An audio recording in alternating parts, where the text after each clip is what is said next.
Do you ever have that piece of furniture or wicker basket that you like, but it just doesn't look like it came from, you know, a French flea market or some amazing old barn? That is the topic we're going to talk about today.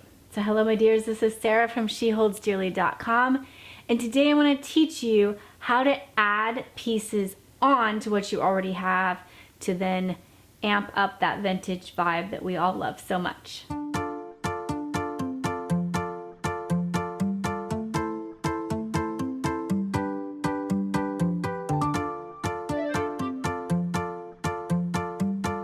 So I have a really good example of taking a Craigslist mantle and adding my own appliques with little picture molding and a little wreath, wooden wreath that I bought off Etsy to make my mantle in my room look really French. Now I want to try this on my piano.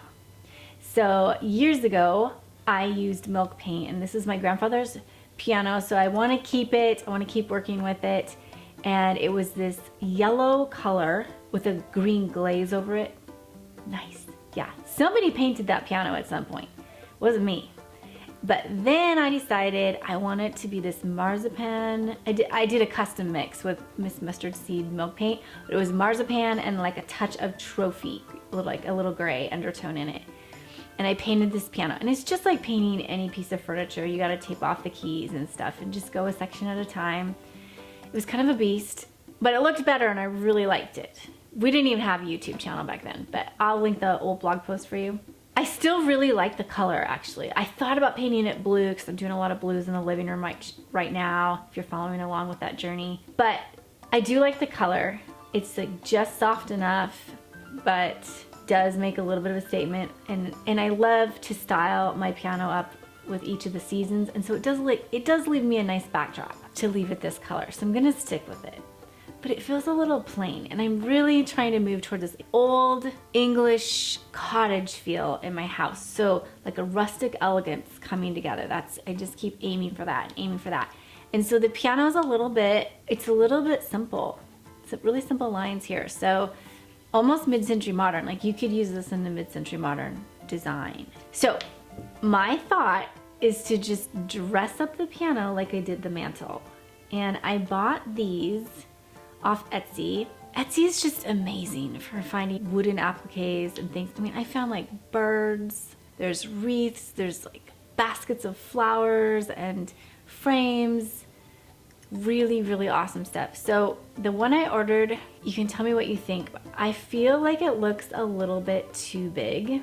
Like I pulled it out and I measured it, but you know, it's just, there's no substitute for actually looking at it in real life. And when I got it, I opened it up. Instantly, I thought, it kind of has a like Disney princess feel. Like it's over the top because it's a little bit bigger than I thought. So I'm not sure. But you guys can tell me what you think. And if all else fails, I'll take it off. I'll use it for something else. And I'll just put a simple picture molding up on the piano. And it's as simple as using a brad nailer and then puttying up the holes, caulking it, and I have some more milk paint on order to make it blend in, and that's it. So just give it a little feminine Victorian touch because the lines are just so simple and so straight. Okay, so that's one thing you can do is add your own appliques. And there are even companies like IOD is one that I recently found where you actually can make your own appliques. You get like a little tray, like a candy mold tray, but it's not for candy. And you put this like clay in it and shape whatever you're doing, and then you pop it out and you can stick it on things. It's amazing the stuff you can do to dress up a piece of furniture, especially if you love that like French vibe. Amazon is a really great place to find wooden appliques. So I grabbed several that I thought might look good. And I already know what I'm gonna do. I'm gonna dress up the legs, which are really straightforward, geometrical. I think I'm gonna use these on the front of the legs. And just because you have a piece that doesn't work doesn't mean you can't change it. So for instance, this piece is too thick for where want it down here.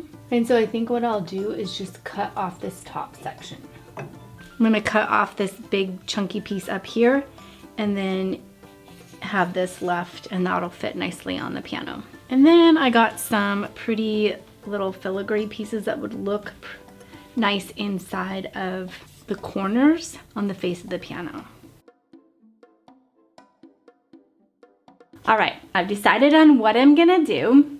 We cut down the pieces that we needed to cut down. We've sanded down the edges with 220 grit sandpaper, and now we need to paint. So I have a blog post of when I painted this originally, and I created a custom color with the Miss Mustard Seed milk paint. So I used marzipan and then just a touch of trophy to put a little gray undertone in it. So I have to recreate that color for the little millwork pieces we're gonna add on. I used 3/4 cup of marzipan and then 1/4 teaspoon. Like, I can't believe the gray does anything, but anyway, that's what I used. I'm gonna recreate that and then get started painting all this trim work. So for milk paint, it comes in a powder form, if you're not familiar with this.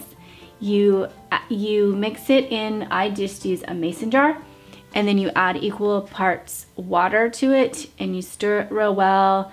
You want it to feel like, it's actually a little bit more watery than normal, say, latex paint. And so you want it to feel kind of like pancake batter, they say.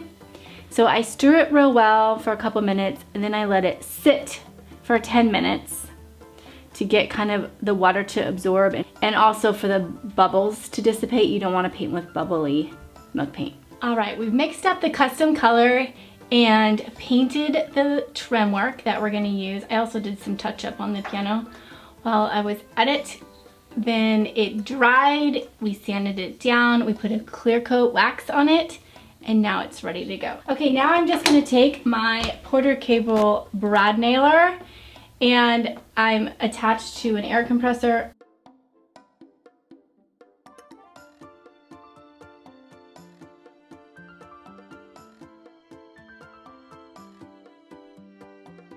Then came the next part where we had to get the nails all the way below the surface of the wood, and there's a little tool, which I love. It's like you put the tip onto the nail and then pop the spring behind, and it like slowly, gently, very precisely hammers that nail all the way down flat, or even a little bit below the surface. So I want to do a close up of this. Then you have to fill the holes, and since I didn't have it all perfectly lined up, we used a product by Bondo. It's a glazing and pot putty. It's a glazing and spot putty, which dries, and then you can sand it and completely sculpt it. So all the little crevices and angles of the millwork were able to be matched perfectly, then finally painting it again and sealing it with wax. So now my piano is going to be a good piece for changing out with the seasons, and I have a little bit more feminine detailing to it that I like. I feel like it really brings it back to the 1906 feel that I go for in this house. The other one, actually the piano was really old, is very old, but I felt like it had sort of a mid-century modern straight lines to it. So I love the little corbels. We did trim them down. They turned out great. I'm really happy with those. I still wonder if this detailing on the corners, it sticks out too far from the piano. So tell me what you think in the comments below. And I can't wait to style it up with some new artwork.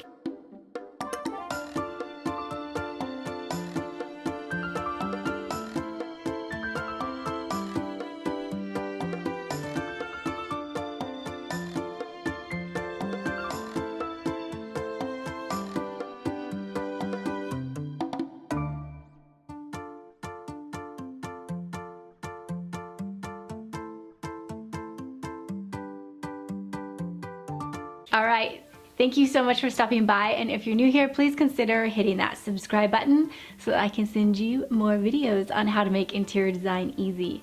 All right, take care. I'll talk to you soon.